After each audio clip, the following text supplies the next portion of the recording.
Hey guys, welcome back to the Bearded Bonsai YouTube channel. Today we're going to be slip potting some large ginkgo trees out of some small standard nursery pots into some 3-gallon grow bags. So I got these trees from a local nursery, and the guy I bought them from actually started them from seed, and judging by the size of these things, this one is probably 7 feet tall even without the pot. Pull it up here so you can see it. Like, look at the caliper of this tree. And judging by the looks of it, I'm guessing this is the same pot the seed started in and never has been removed. So we're going to slip pot these today. So if you're wondering what slip potting is, that is simply literally slipping it out of one pot and into another one that's a little bigger so it's not so cramped. Now typically when a tree is this root bound, I would love to work the roots loose, get it freed up a little bit. But right now we are 1 week into July in zone 6B, so it's high 80s, sometimes 90s right now. It's just a really bad time of year to go breaking up roots, cutting roots, and doing that kind of thing. If you do that, the tree stands a good shot of dying, or at least getting set way back. And I don't want that. I love these trees. These are really good sized trees. So we're just going to slip pot them. And what that will do, it'll allow these trees and these root systems to be put into a slightly larger pot with more room, so the roots can go ahead and spread out a little bit. They get some fresh dirt, fresh nutrients, should improve their health and help them not be so cramped up. Next spring, probably March, April, sometime around there, after the threat of frost and freeze is gone, take them out of the grow bags and really break up the roots and work them loose. But for now, we're just going to slip pot them. It's a pretty quick and painless process. So as you can see, we're going from this nursery pot. It's probably is a 3-gallon nursery pot to a 3-gallon grow bag, which is a little taller and a little wider. So it should just give it a nice amount of room to kind of get freed up and breathe a little bit. The soil we're going to use is the same soil I used in my Japanese maple repotting video. It's largely finely chopped bark mixed with some pine nuggets. And I did add just a little bit of potting soil just to give it a little more moisture retention, a little more nutrients. For the trees, ginkgos are pretty hardy. They can survive pretty much anything, but good drainage is never a bad thing to have. So that's why we went this mix. So we're just gonna start out with some of this in the bottom. Just a nice little layer.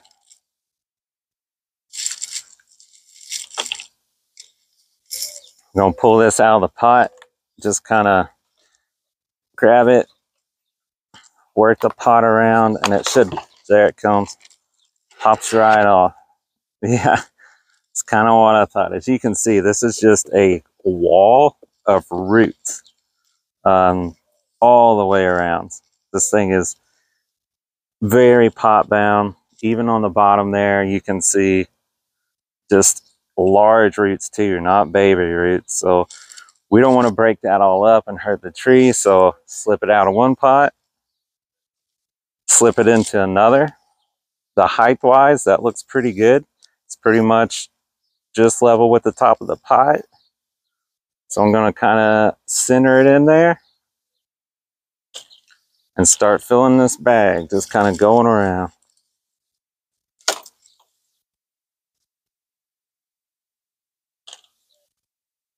So if you've ever heard someone talk about slip potting, this is what they're referring to. If you're into bonsai like I am, you're probably pretty familiar with slip potting. Sometimes this time of year, you can have a pot that breaks, or if the tree's in bad health and you're kind of forced to do it, you can do a slip pot, which just minimally affects the roots, but still let you get that tree into a different container. In our case, these are large landscape trees. In full disclosure, these will probably end up being bonsai trees. So as that happens, I will document that process and share it with you so you can follow along. If you care to, if you enjoy that type of thing. Okay, so we're getting there. And like I said, there's really not much to this. You're just kind of working that dirt in there, making sure there's not any really big gaps. And whatever surface you do this on, obviously it's messy, so make sure you don't care that something gets dirty. I think ginkgo trees are really cool trees. Again, these were started from a seed by a nursery owner I know. So I don't know the exact variety. He wasn't sure, but I think the story behind the trees is cool. I obviously love trees, but one of the things I love about them is the story behind the trees. I know this gentleman's older. He's kind of on his way out of the nursery business. So he's selling off some of his things very slowly, but he started these himself. He was really fond of them, which I can understand. If you've ever had a pet from the time it was a baby, it's kind of the same relationship. It might sound silly, but even though it's a tree, it takes a lot of care. You put a lot of time, a lot of energy into these, and you really do end up building a relationship, as odd as that might sound, with the trees. It's actually pretty cool. There's a lot of upside to working with trees and plants. They can teach you a lot about life. Just getting your hands dirty, working with these can really calm your mind, can make you forget about the rest of the world for a while. Just let you focus on being in the moment. We're almost there with this one. Just bonsai and gardening in general is just a really good stress reliever. Definitely suggest it to literally everyone. Get connected to the land. Get connected to yourself. Just be present, be in the moment. I can hear birds singing right now. I can hear some leaves blowing in the wind. It's a very good place to be. So that's it. There you have it. Slip potted from here into here. Let me move this one down. And again, I don't even know if this entire tree will fit in the frame. Lean it back for you. This is a very good size, very large ginkgo. So that guy's done. Just set him there. And I have another one here. Now this one is actually two trees that he planted in one pot. Most of the time, I would really want to separate these into two actual trees. But there's an issue. Again, just like the other one, the time of year it is, it's not good to go in there doing hard root work, cutting roots, busting it all up. It's just not good for the trees. So we're just going to leave everything as is, flip pot it just like we did the last one. And you can see this one here also has 3 volunteer, what look like a type of cherry tree. And back here, there's actually, looks like probably a silver maple and another little maple seedling. So there's some volunteers there. You can pull those up and get rid of them, or you can just leave them in there. And for now, I'm going to leave them in there till the spring. When spring rolls around, if I decide to separate these two or do more root work then, I'll go ahead and remove these and probably grow them on for a little bit and just see what they are and how they develop before I decide on what to do with them. But for now, we'll pop this guy or these guys, right out of here, you can see again, even on the bottom, and like it's pretty firm. Like that's pretty solid. Those roots are just super thick, super root bound. Not as bad as the last one, but pretty bad. And these appear to not be as old as the last one by the size, but that's not always a true indicator. I'll hold this here so you can see. That's actually pretty cool. They're borderline grown together here. So there's also a possibility of leaving this as is in the long run and using this as a twin trunk bonsai. So a lot of different routes you can take, which is always part of the fun, figuring out what you want to do. So we're going to start the same way.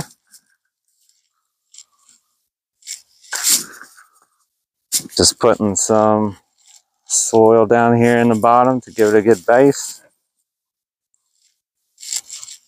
And I like kind of the bigger pine chips actually a little bit for the bottom, because it kind of gives it that extra drainage down there, so it won't ever sit in water, which is always important. So let's see, drop this guy in there. That's a little bit too low, so we're gonna fill this up a little more. And ginkgos are really cool trees. They're commonly referred to as prehistoric trees because they say they've been around since the age of the dinosaurs, whenever that was. But also just the leaves on these, they're very cool. They have a really cool, thick, tough, rubbery feel, and that iconic ginkgo shape. They're really, really cool trees. So the height looks pretty good on that. So again, we're just gonna go around, filling around the edge here.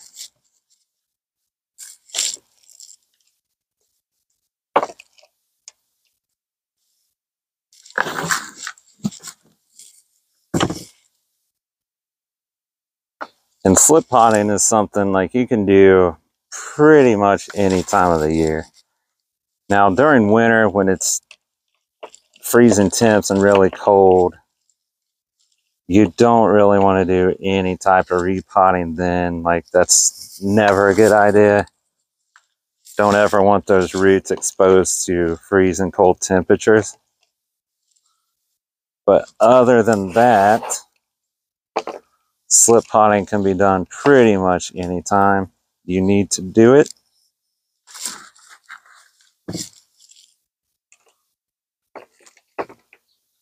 I think it's really easy to get caught up in the worry and the stress of, is it safe to do this time of year? Is it not safe to do this time of year? Will I hurt my tree? Will I kill the tree? But again, just remember, it is gardening, not rocket science. They're trees. They're made to be in the ground. They grow in the ground. Most trees are pretty adaptable to a variety of conditions. So you don't have to worry too much. Just enjoy the process.